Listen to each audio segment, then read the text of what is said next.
Hey guys, how's it going? Today I want to talk about how to do sample either applique or embroidery on your PR655 or any embroidery machine really. That's just what I have without using your expensive blanks. Blanks are expensive and you don't want to, a lot of times you're putting a name on something, or like you don't want to waste a 12-month shirt if that particular design you only end up selling in a 4T or something. So this is how I do it to get some samples that I can then take pictures of and put on Etsy. But before we get to that, I have a couple fun things I want to show you. So first of all, I got new fabric for my fabric shop, which is linked down below. This was in back order, so it took a while to get it, and I'm really excited. Most of the fabric in my fabric shop, I'm trying to keep it like stuff that you would use for applique or embroidery, just so that when I make a video, you can then, go find those fabrics. And that's just what I do anyway, is that applique. But I do a little sewing, making little dresses, things like that. But mostly this fabric, I had to have it. So it is the Riley Blake, and it is Beauty and the Beast, and it's so cute. It's upside down.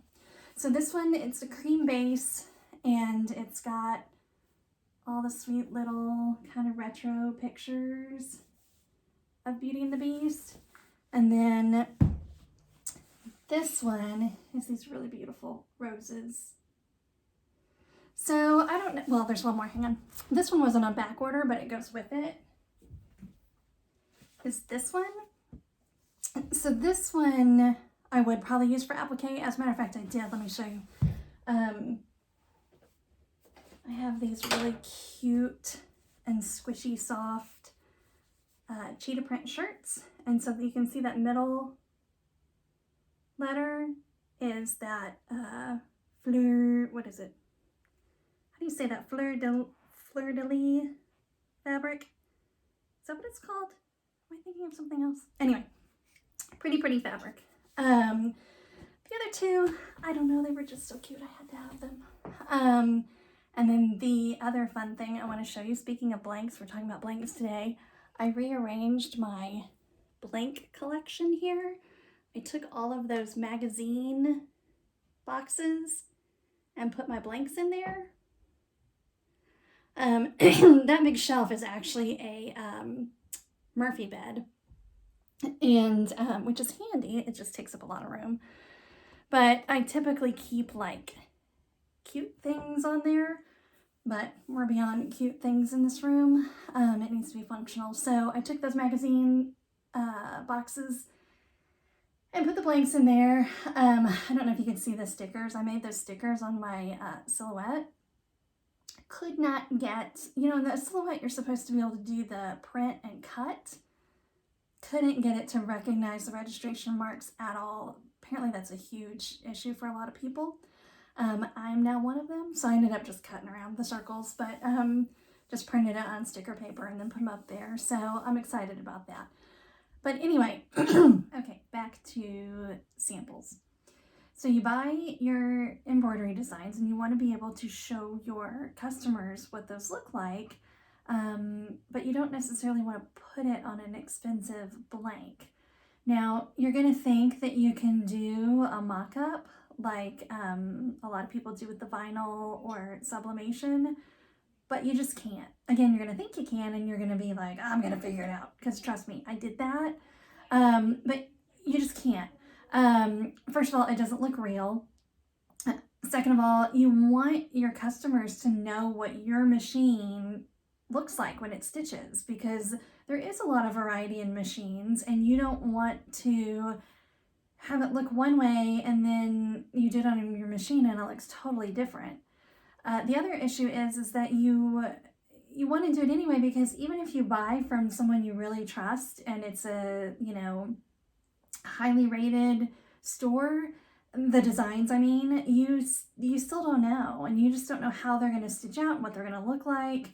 So you always should do, every once in a while, if I'm in a pinch, I might just throw something on a shirt and assume it's going to work out if it's from someone that I really trust, not just somebody random on Etsy that I buy designs from. But for the most part, I try to do samples of everything. And what I use mostly is just an interlock jersey knit fabric from Joann's. They may have it at Walmart too, I'm not sure, but I usually buy it at Joann's. It's not super cheap. I mean, you know, for Joann's fabric, it's probably like maybe $11.99 a yarn, but I always use a coupon. And if I have a 50 or 60, especially 60% off coupon, I buy more of it than normal. But you just cut it the size of your hoop and then use it. Here I have some examples. These are probably all wrinkly, but like here's a turkey one I did, and so it's just on, you know, a square piece of fabric, and then when I fold it, it kind of looks like, let me see if I can get it folded nicely. You fold it to look like a folded up t-shirt. So then when you take a picture of it, it's not just a square piece of fabric. It looks like a folded up t-shirt. Then once you sell something, you can take a picture of the actual t-shirt. But until then, just do it on this fabric. The other option is Walmart often has their t-shirts for $1. You probably have to go to Walmart as much as I go to Walmart, but when they switch out seasons, they'll put their stuff in clearance, and a lot of times it's marked as $2. But always price check, and if you hit it just right, you'll get them for $1. I got probably like 50 shirts when they switched from short sleeve to long sleeve, or vice versa. Yeah, short sleeve to long. I got a whole bunch of short sleeve shirts. Now, I do sell those some, but I use ARB blanks or BB blanks or AJ blanks when I'm selling on Etsy, but like I have some local customers and friends, and there is a difference in quality for sure. I mean, like ARB blanks is thicker than a Walmart shirt. But if you're good at embroidery and applique and you have a nice machine, the thinner Walmart brand, oh here, I have one right here. So this is just a Walmart shirt. And it's stitched out beautifully. I mean, there's no, again, it is thinner, but for kind of a novelty shirt. And again, as long as the person who, like the ladies I sell to in town, they know ARB blanks. They know that that is a nice quality shirt. But I have certain people that I will say, hey, I have this in a Walmart shirt. Do you want that shirt for a couple bucks cheaper? And usually they say yes. Like my friends who just don't care about the brand name. So I do sell them some, but then I also just use them for samples. Like the reason why I did this is because I didn't have the knit interlock. I only have it in white. I didn't have it in black, and I wanted this design on a black shirt. So sometimes I'll use them. And today we're going to stitch out a sample, but I am going to use one of the Walmart shirts because I want to show you how I hoop my shirts for sample, or for just in general, how I hoop a shirt. So I will do that today, but normally I would do a sample on this knit interlock. And I definitely, so this is a design that someone requested, and I couldn't find, like she had found one and she was like, I like the saying, but I don't like the design. And then I couldn't find anything cute either, so I kind of designed it myself, not really. I sort of pulled, well, the wording I did myself, and then the actual like cute things I pulled from another design I'd purchased. And that's tricky. I was kind of learning as I went when I did it. But I do it on Embroidery. I do all of my embroidery stuff on Embroidery. And you can get a free like demo version of Embrilliance, which is nice. I used it for years. But you can't do this kind of stuff. Like you can't combine. I don't think so. Or if you can't, you can, but then you can't save it. So anyway, I did this in Embrilliance, and then now I need to stitch it out because it's two different, you know, I need to make sure that this looks okay before I sell it to somebody. You know, like I said, if it's a really high quality designer, I'm not a real high quality designer. I gotta make sure I did okay. And so, but again, we're gonna do it on a shirt just so you can see how I hoop shirts. Okay, so this is the shirt we're gonna use. It is one of the dollar shirts I got from Walmart. It's the Garanimals brand. It is pretty thin, and the design we're gonna do is kind of, it's got a lot of words, so it's a little bit heavier embroidery than like a light, like if you were doing just an applique with some, you know, like that really popular right now, just the zigzag or the bean stitch around it, this shirt would be great. I'm not really sure how it's going to turn out with this heavier embroidery, but we'll see. Again, it was $1, and I'll make it look like a cute picture regardless. So the way that I stabilize all my shirts is the same. And it's, you know, you're gonna find a million different ways to do it. You just have to do what works best for you. I use the Jerky Easy Frames, and let me grab that. Here we go. So, ideally, well, I say that, you know, everybody raves about the Mighty Hoops. I want a Mighty Hoop, but I'm not necessarily unhappy with these Easy Frames. I got about 6 or 7 of them. I've had them for so long, I don't even remember how much it was. But I use them for everything. I never use the ones that came with my machine. Well, that's not true. If I do in the hoop stuff, I use the ones that come with my machine, but I do almost everything with these.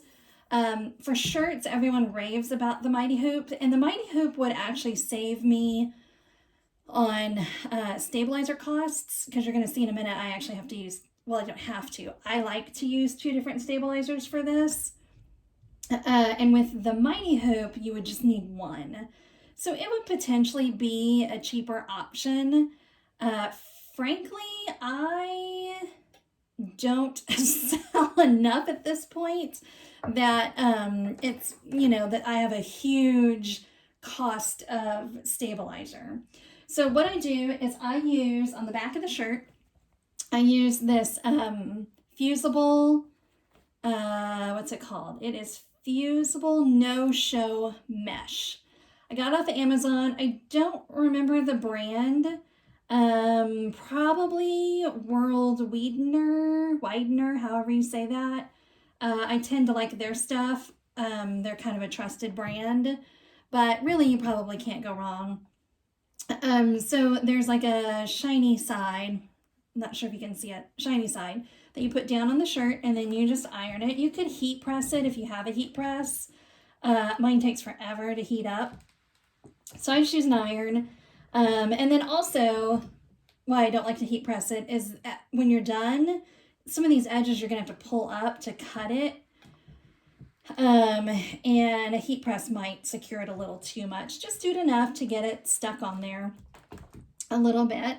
And then I take my 8x8 Easy Frame. There's also another brand that's called Fast Frames, and they're pretty much the same thing, I think. But I love these. So this is my 8x8. And so then what I do is I take sticky stabilizer. Again, I know for sure this is the World Widener, and it's off of Amazon. And so you just kind of cut it to size. One of the funny things about these frames is I hear people talk about how, you know, you get this residue from the sticky stabilizer. And it kind of just cracks me up. I'm like, who cares? I mean, or people talk about like how to remove that, and I just don't care that it's there. They don't need to be pretty. Some people will use spray adhesive on these, and it's probably cheaper than the sticky back stabilizer. But again, this is just kind of, I know this works. I know it looks good. So I just keep doing it. Again, maybe not the most cost-effective route, but I get good results. And so I'm sticking with it for now. So the Easy Frames have these little notches right here, which are your center points. And you can see this one, that's kind of the benefit of having some residual sticky stabilizers. I was able to mark that line a little bit better. But what I do is I take my shirt, put it right side out again, and then for a second I thought I ironed onto the back of the shirt, but I did not. So you fold it in half.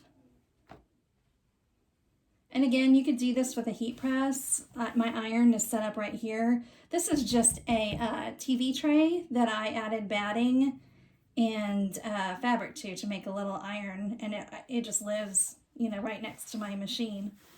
Fold it down the middle and iron it so you get a nice center seam.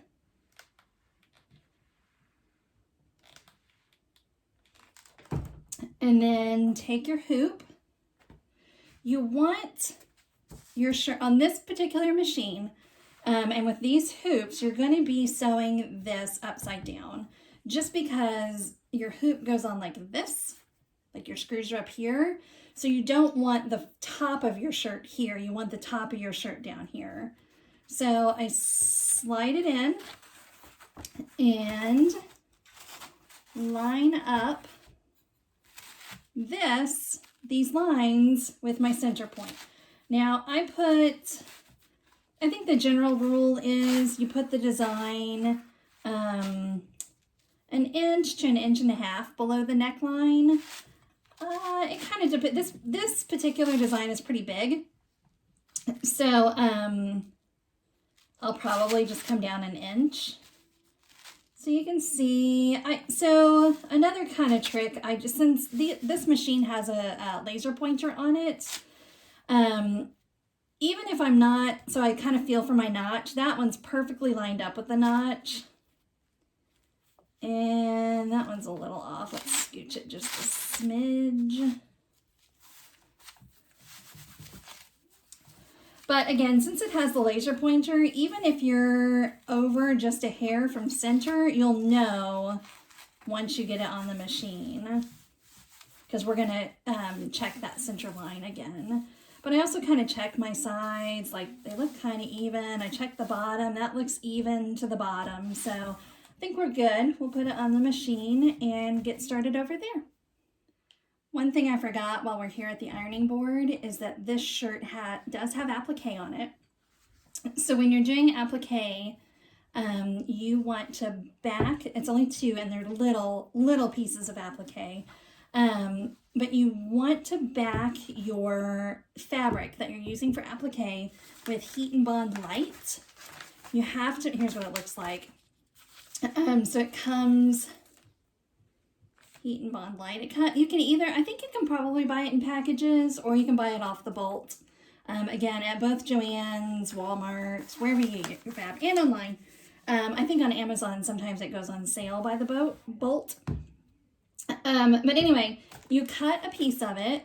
Again, this is really tiny applique that we're doing, so I'm just going to do a little bit. Let's see, which is bigger? The green is bigger. This is the Riley Blake green Swiss dots. You can get that at Project Fabrics, which is linked down below.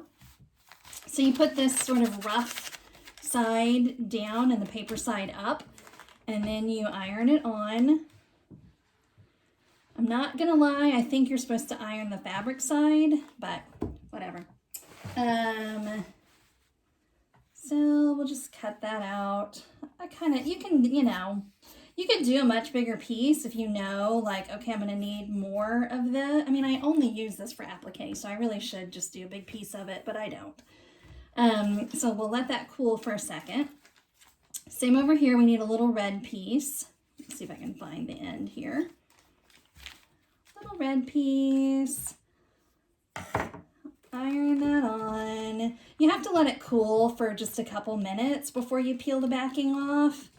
But after you've ironed it, or this is actually a good time to use your heat press if you have one. After it cools, then you have to peel this off. Don't try to embroider it with this paper on. So peel that off and peel that off. Okay, now we're ready to go over to the machine. All right, we're over at the machine, and you can see I've got my design over there on my MacBook. I keep my embroidery machine connected all the time. You can use this jump drive that came with it. I just think it's a pain to undo that, put it in the computer, blah, blah, blah. So since I have a dedicated computer, I just keep it plugged in all the time. So I've pulled my design in. And like I said, so it is right side up, and our shirt is loaded with the bottom first. So we need to rotate it. You'll just click this until it's rotated. Yeah. Okay, so let's put the shirt on here. So with these, with the easy frames, they have these two notches right here, and you put them into the screws that are up here, making sure to pull your shirt down. I got one of them kind of caught. So you just tighten those screws, and hopefully, and then double check to make sure that your throat is in between your hoop and the back of your shirt, or else you will sew through the front of your shirt, or the back of your shirt, I mean. So now that we still have this line from our iron, we can check and make sure that we are centered. So I'll go over, you gotta close that, and then you can edit end, which is weird to me. I'm not sure why I'm ending my edit when I'm still, I guess that's editing the design, and we're just looking at placement. So you can click this one, and now your laser will be at the very top of your design. So if you go down here, we're just a smidge off center. So we'll do that. And then I want to come up as far as I can, probably. So that gets me, do you guys use this trick? Like from here to here is about an inch. So I kind of, yeah, that's about where I want it to be. So that's the top of our shirt. And then you can, did we lose it? Hang on. You can go down to the bottom. And so as it travels, I kind of watch it and make sure it's hitting the center line. There's our middle. It's maybe just a hair off, but I think for a sample, it's going to be just fine. So you hit close, and then we go over to sewing. Now I've already checked to make sure that all of my numbers match up with my threads. But they are, those first couple of ones are just the applique. So you don't really care what color that is, because that is just tacking down the applique, or doing a placement for the applique and then tacking down the applique. So, so yeah, let's watch this magic happen. Hopefully it's magic. You never know. Okay.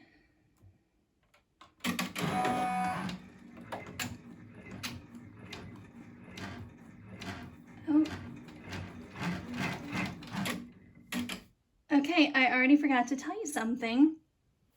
When you are doing applique, you need to set stops. Your design is not going to stop after it does that placement stitch. Maybe I'll do another video where I show how you do that in a previous screen, but if you're already here, you've already got it all set up the way you want it set up, but you forgot to set the stop like I just did, you can hit reserve stop and it'll stop after this step. So there's a little more babysitting involved with that, but it's still just kind of a quick way to fix yourself. So let's do this.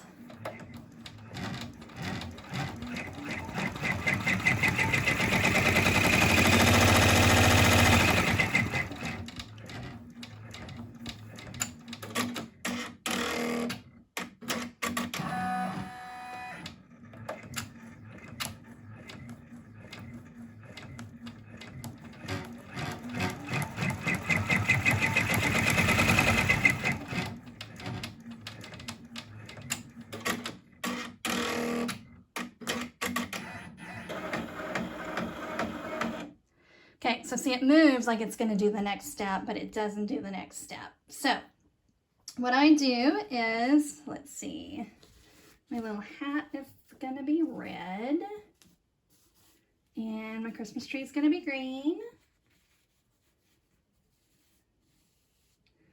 So you can just kind of lay them down. You can use your fingers, you know, keep them out of the way of the needle, of course. You really have to pay attention. But you can just kind of hold it down, make sure you're covering that placement stitch. And then again, we'll hit reserve stop again just to make it stop when it's done.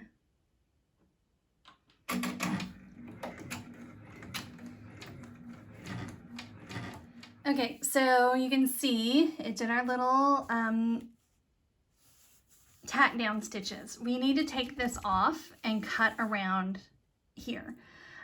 One of the things with this easy frames and the fast frames, when you take your hoop off, don't unscrew it back here. You may not get it back exactly where you put it. The way that you take it off is just like you would a normal hoop. Go ahead and undo it over here. You know, you would do, I'm holding the camera, so take that off. And then we will cut around here. I use these kind of scissors. There's tons of different choices. I get these at, you can get them at Walmart or probably Joann's or Amazon. There's a bunch of different kind. I just like these kind. So let me cut around. Okay, so I got both of those cut out. Like I said, they're just, there's hardly any applique on this shirt. It's mostly lettering. But I got them cut out. You cut close to the line without clipping the line. And that heat and bond light you have on the back makes it a lot easier to cut. So it's really not as tricky as you might think. Just take your time. So now everything we have left is just the wording and the cute pictures. So all we've got to do is hit lock again and get her going, and we'll come back after it's all done.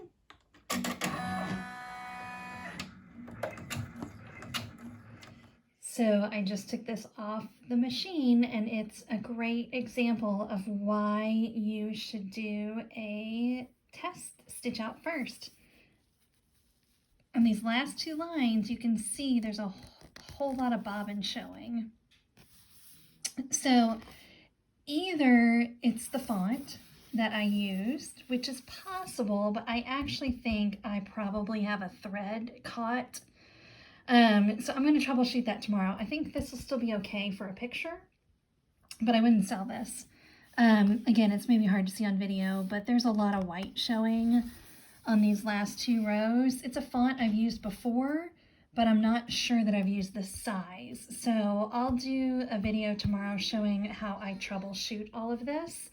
But for now, I'm going to cut these jump stitches and then go take a picture of it. I think it'll show okay in a picture, but I wouldn't sell this. One more quick thing before I go. I just took a picture of this and I did fold it like it was just a piece of fabric, because since this is one of the cheap shirts, it has this curve, this Girl Animals brand does, which is super cute, but the ARB shirts don't have that. So if I sell, oh, look at me in my jammies. So The A or B shirts don't have that. So whenever you're selling on somewhere like Etsy, you want to make sure your pictures reflect exactly what the customer is going to get, and this would not be what they get. So I just folded it, even though it's a real shirt. But yeah, so anyway, so tomorrow we'll take a look at why there were so many issues with these last 2 lines. Again, I think there's a thread caught, so I'll show you how to go through and do that. Okay, see you tomorrow. Bye.